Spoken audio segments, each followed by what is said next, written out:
So, hello, we are going to present you Sanofi in Nigeria. We have the PowerPoint here, so if we just pass or look here, it's because we have the PowerPoint. So, to begin, we have the company profile. So about Sanofi, is a global pharmaceutical company founded in 2004 by Sanofi, Synthel Labo, and Aventis. The commitment of Sanofi is the innovation in global health. So the mission of Sanofi is to providing innovation in health solution, the meeting of the need of patient and the health professional. The commitment to product quality and safety projects for patients. The area of expertise is pharmaceutical research and development, vaccine, and consumer health. To talk about the key action is the development of revolutionary treatments, the expansion into an emerging market, the healthcare, strategic acquisition and collaboration, the initiative to provide access to care in the world, the reduction of the environmental impact, and the global presence of Sanofi is in 170 countries. The headquarters is in Paris, in France, and the main activity of Sanofi is in the world to the global research, the production, and the marketing network of healthcare. And the future of Sanofi is to the innovation in the healthcare, the sustainability growth, and in the meeting health needs, and the leadership in the global health outcomes. So now, for the internationalization, first it's the aim of the internationalization of Sanofi. It's separated in three main points. The market diversification. Indeed, Sanofi diversify its revenue by internationalize itself, the company, and stream and reduces the reliance on any single market. Then the access to emerging market, and we are going to see with the Nigeria, and which help the company to grow healthcare need in emerging market and rising demand for pharmaceutical products. Then the global presence and brand recognition, which enhances Sanofi's global footprint and brand recognition and position the company as a leading pharmaceutical provider. Then the current internationalization strategy focus on 4 main points. First, focus on specific objectives, then expansion into global market, then the strategic partnerships, and the acquisition of smaller businesses. So for the market selection, why we have chosen this market? So according to the World Trade Organization, internationalization of Nigeria slowed by COVID-19, so there are less competitors, and now that it's going to recover, it's a good market to enter. Then it's an emergent market, so there is growing opportunity in pharmaceutical sector. And in the African continent, it's the largest population and economy, so it increases, obviously, healthcare needs. Furthermore, it's expected the consumption grows about 94 billion in the 10 next year. The population is nowadays about 250 million, and it's estimated to constantly increase around 400 million in 2050. Then the healthcare sector is growing. There is a rise of technological healthcare firms in Nigeria. Finally, Nigeria is modifying its regulatory framework to attract foreign investment with different policies, like the Nigeria Export Processing Zones Act, to make trading easier and to attract investment easily. So now for the external macro challenges, we decided to do a pastel in order to analyze each category. So the first one is political. Concerning the corporate taxation, Nigeria taxes a company with a huge turnover with about 30%. Sorry. And concerning other fiscal policy initiative, Nigeria recently improved it by introducing green taxes and reducing import on duty rates.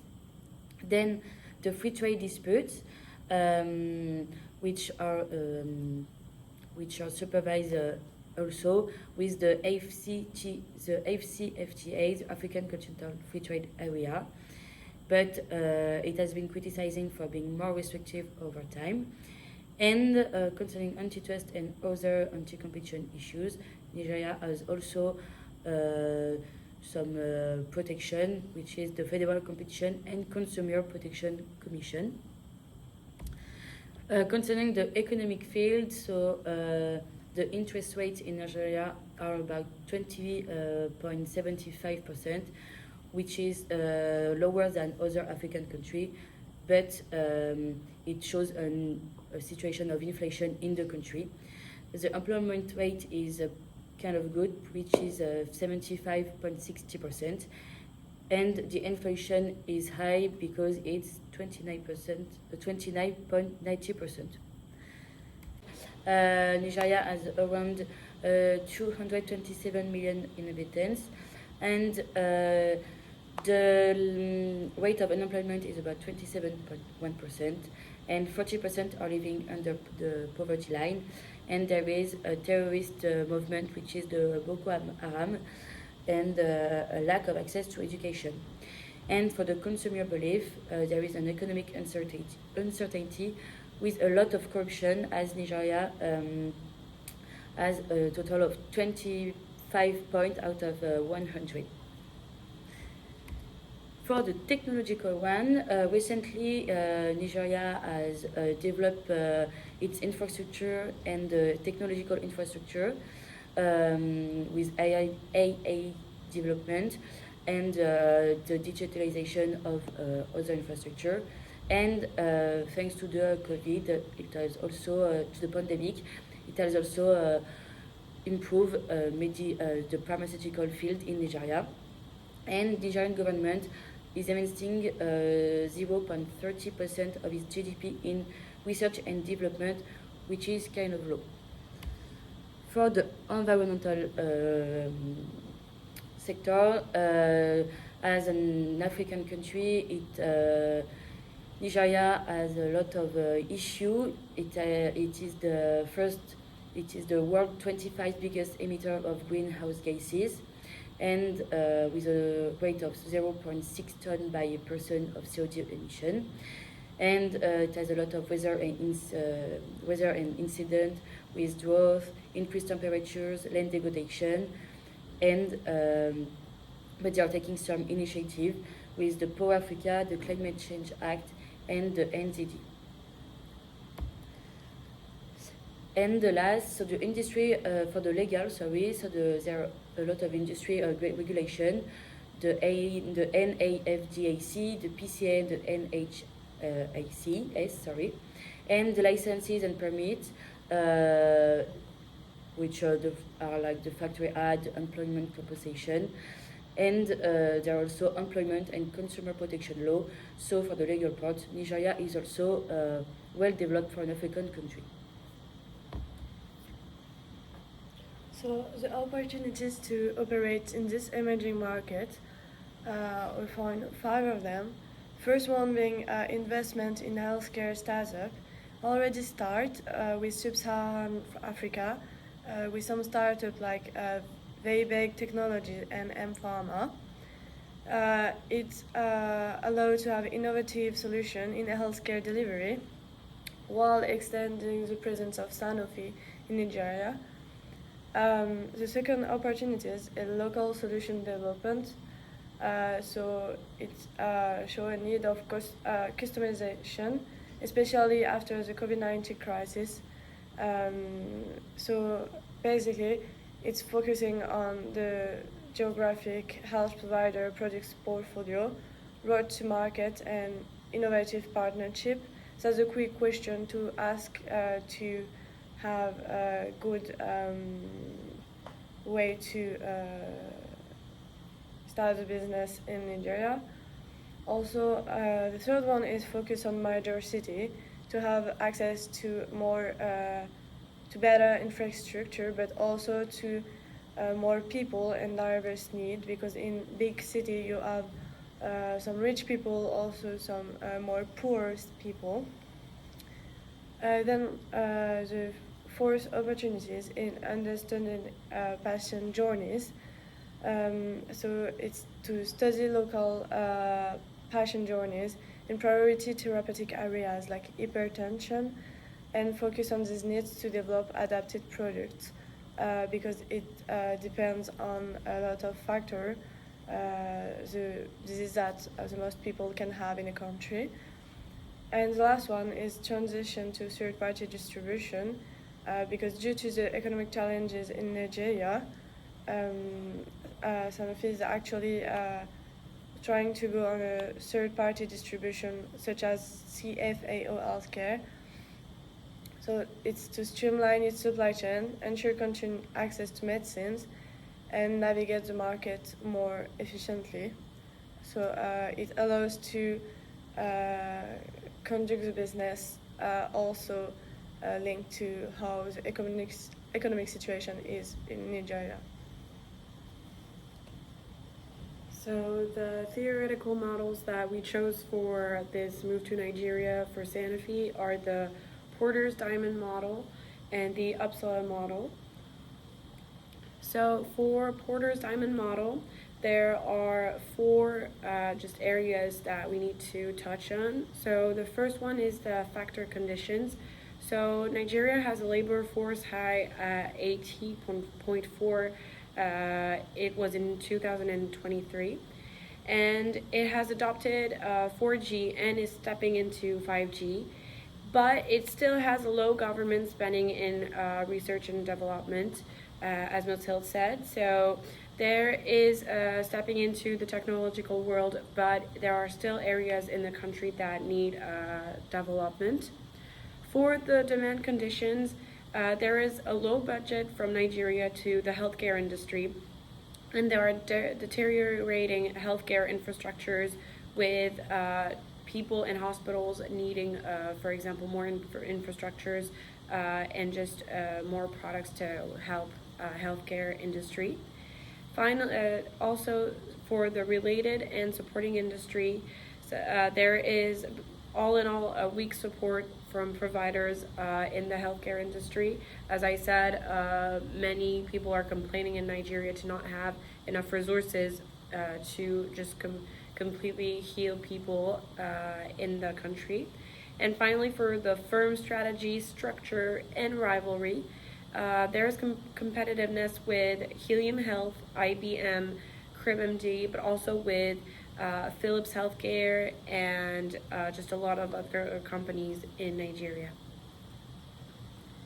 Concerning the Uppsala model, we also have four areas. There is the market knowledge, the market commitment, the commitment decisions, and the current activities. So for the market knowledge, there should be adapting strategies based on interactions and local culture, and Sanofi should focus on following market trends and getting feedback. For the market commitment, there should be investment in sustainable growth and collaborating with local, as Zia said, healthcare providers and institutions. And concerning the commitment decisions, Sanofi should focus on exporting products through intermediaries, like Zia said already, creating local offices and manufacturing plants, and partnering with locals and investing in marketing. And finally, for the current activities, they should be operating in manufacturing and sales plants, and they should be adapting to local needs and tastes. So, concerning the competitive analysis, we choose to make a SWOT. So, for the strength, we have the diverse portfolio spanning multiple therapeutic areas for Sanofi, the strong global presence in, how I said, over 100 countries. The significant investment in research and development, the establishment in a brand known for the quality and the innovation in the world, because Sanofi is a known name in the pharmaceutical industry, and the strategic partnership and collaboration to enhance the product pipeline. So that was for the strengths. For the weakness, we have the patent expiration, the pressure of the government and the payers, of course, the pipeline risk, including failure and delays, the regulatory challenges in various markets, and the competition from generic drug manufacturer, obviously. So for the opportunities, we have the expansion in emerging market, the focus on specialty medicine, the integration of digital health solution, the biosimilar market growth potential, and the strategic acquisition and partnership with other companies. And for the threat, we have generic competition post patent expiration, I would say, in the weakness, the regulatory changes impacting operations, the intense competition within the industry, because we have lots of companies like Sanofi, but not as known as her. The healthcare reform affecting pricing and reimbursement, and the disruption from the pandemic and health crisis. Then we have the competitor of Sanofi. So we have 5 main competitors. We have Pfizer, Merck & Co, Novartis, GlaxoSmithKline, and Johnson & Johnson. So for Pfizer is one of the world's largest pharmaceutical companies, known for its strong presence in area of vaccines, and that's it. For Merck & Co, Merck is a leading research-driven pharmaceutical company with focus on innovative medicine in area of oncology, vaccines, etc. For Novartis is a global healthcare company with a focus in pharmaceutical, eye care, and generics products. For Glasgow is a multinational pharmaceutical company known for his strong presence in respiratory and vaccine and HIV. And Johnson & Johnson is diversified healthcare company is more focused in medical device and consumer health products. Then for the internationalization and entry strategy into the market, we have chosen joint venture. Why? Because it enables Sanofi to have local players there. Like, for example, we can take May and Baker, which is a pharmaceutical company in Nigeria. So Sanofi does not enter in a non-familiar territory, because this local player will know their cultural preferences and needs of Nigerian. And so Sanofi can adapt as best as possible at the market there. So this minimizes the risk. And furthermore, the financial cost between the local company and Sanofi will be shared. So another time it minimizes the risk. And they will utilizing existing infrastructure and establish market actors there. So the local player is already known in Nigeria.